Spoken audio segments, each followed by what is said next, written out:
আসসালামু আলাইকুম। যারা আমার ভিডিওটা দেশ থেকে এবং প্রবাস থেকে দেখতেছেন তাদের সকলকে জানাই ধন্যবাদ। তো ভিডিওটা আমি করছি যারা নতুন আসবে বলতেছে সৌদি আরবে এসে কীভাবে ইনকাম করবে এই বিষয় নিয়ে আমার ভিডিওটা মূলত করা। তাদেরকে আমি কিছু টিপস শেখাবো যেগুলো ফলো করলে মোটামুটি আপনার খাওয়া দাওয়া মোবাইল খরচা এগুলো উঠে আসবে আপনার এরিয়া থেকে। যারা আপনার এই এরিয়াতে কাজ করে কি বলে মহল্লার ভিতরে তাদের জন্য এই টিপসটা কাজে লাগবে। যাদের ইনকাম হয় না, টাকা কামাতে পারে না, তারা হয়তো অনেকেই জানে না যে বলদিয়াতে ইনকাম করা, টাকা কামানো অনেক সহজ। এই যে পেপসির ডিব্বাগুলো দেখতেছেন, ক্যানগুলো দেখতেছেন, এই পেপসির ক্যানগুলো আমি জমা করছি। তো মূলত এগুলো আমি একদিনে জমা করি নাই, প্রতি সপ্তাহে আমি একদিন এগুলো কালেক্ট করি। এর প্রতি সপ্তাহে এগুলো আমি এভাবে পাড়া দেওয়ার চেষ্টা করি, এভাবে গাড়ির ভিতরে ঢুকাই রাখি, ভিতরে দিয়ে দিই যাতে মুদিরের চোখে না পড়ে। মুদির তো অনেক জানেনি, দেখলে ময়লা দেখলে গিরগির করবেই, স্বাভাবিক। এগুলো আমি সপ্তাহে একদিন কালেক্ট করি, আর বাকি দিনগুলো বাকি 6 দিন এগুলো আমি এভাবে চ্যাপ্টা করে রেখে দিই। তো পরবর্তী দেখেন অনেকগুলো জমা হয়েছে, আজকে আমি এগুলো কালেক্ট করতেছি। এতগুলো কেন আমার জমা হয়েছে, তো এগুলো আমি কি বলে হাদিদ ওলার কাছে বিক্রি করব। স্ক্রব বলে তাকে, ওনাকে কল দেবো, উনি আসে নিয়ে যাবে। তো মদিনা শহরে এটার দাম অনেক কম তুলনামূলক, আপনার 3 টাকা 50 পয়সা দেয় কিলো। তো এগুলো আসলে অনেক সহজ বলে দেওয়াতে ইনকাম করা, এত কঠিন কিছুই না। জাস্ট একটু আপনার ব্রেনটা খাটিয়ে কাজটা করতে হবে।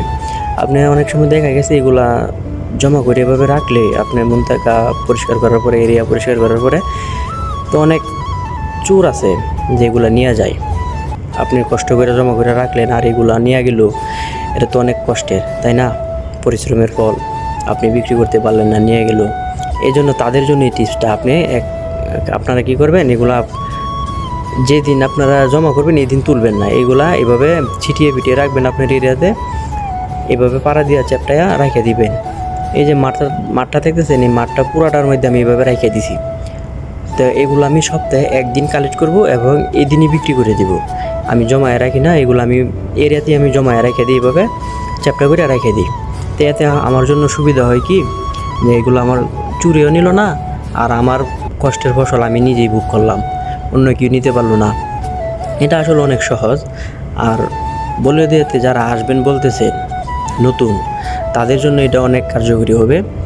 আর যারা আছেন ইনকাম করতে পারতেছেন না, ভয় পাইতেছেন, শর্মাইতেছেন, তাদের জন্য বলি, দেখেন ভাই, বলে দিয়েতে আসছেন, আয়সা যেহেতু পড়ছি ভাই, তো ইনকাম তো করতেই হবে।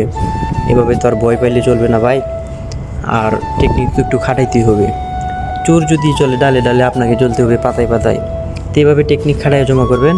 আর দেখেন আমি এতগুলা ক্যান জমা করছি, তো এগুলো আমি কিসের ভিতর বইরা বিক্রি করে দেব। তো এগুলো আসলে অনেক সহজ, আপনার এত কঠিন কিছু না। কিন্তু ভাই বলে দিতে যদি এগুলো না করেন না ভাই, তাহলে আপনি টাকা পয়সা কামাই করতে পারবেন না। এটা লজ্জার কিছু না ভাই। দেশে থাকতে দেখেন ভাই, আপনার তো এগুলো লজ্জায় অনেক কিছু করতে পারি না, কিন্তু ভাই প্রবাসে আসার পরে কিছুই করায় নাই ভাই, এগুলা করতেই হয়। মানুষে অনেক রকম কথাবার্তা বলে ভাই, কারো কথা কান দিয়েন না ভাই। দেখেন আপনি টাকা কামাই করতে আসছেন, আপনি এতগুলো টাকা ইনভেস্ট করে আসছেন, এখন অন্য মানুষের কথায় আপনি কান দিয়ে এগুলো যদি ছেড়ে দেন ভাই, আপনারই ক্ষতি, অন্য মানুষের তো কিছু যায় আসে না। আপনার যদি এক্সট্রা ইনকাম হয়, স্যালারি বাদে যদি আপনি এক্সট্রা 200-300 রিয়াল যদি এক্সট্রা বাহির থেকে আনতে পারেন, আপনার খানা খরচ, মোবাইল খরচ যদি উঠে যায় আপনার এগুলো দিয়া, তাই ভাই আলহামদুলিল্লাহ, আপনার স্যালারি তো ঠিক থাকলো ভাই। বলে দিতে এমনিতেই স্যালারি অনেক কম, আপনারা সবাই তো জানেন। তা ক্যানের পাশাপাশি আপনারা কিছু হাদিদ পাইলেন, বন্য কিছু পাইলেন ভাই। তবে একটা কথা ভাই, যে বিদ্যুতের কেবল আছে, এই কেবলগুলোই ভাই কেউ বিক্রি করেন না। এগুলা সৌদি আরবে অনেক রিস্কি বিষয়, অনেক সমস্যা হয়।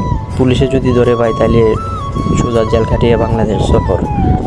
আর এগুলো বিক্রি করতে পারবেন, আপনার কোনো সমস্যা নাই। স্পিড আপনার এই 7-আপের ক্যান এগুলো বিক্রি করতে পারেন, এগুলোর মধ্যে কোনো সমস্যা নাই। ওরা জানে যে বলে দেওয়ার লোক এগুলো বিক্রি করবে না, কী করবে। কিন্তু কারো বাসা থেকে ভাই কোনো চুরি করেন না ভাই, এটা অনেক সমস্যা ভাই, অনেক মামলা ভাই। জেল খেটে তারপর দেশে যেতে হবে ভাই, এটা তো সকলেই জানেন। হালাল পথে রোজগার করবেন ভাই, এই টাকায় আপনার অনেক বরকত হবে ভাই। দেখেন আমি কিন্তু বেশি কষ্ট হয় নাই আমার, আমি 7টা ভরা জমা করে রাখছি, একদিন আমি সব কালেক্ট করে নিছি, আমার তেমন কোনো কষ্ট হয় নাই। এখন আমি এগুলো বিক্রি করবো স্ক্রাবের কাছে, হাদিদোলার কাছে 3 টাকা 50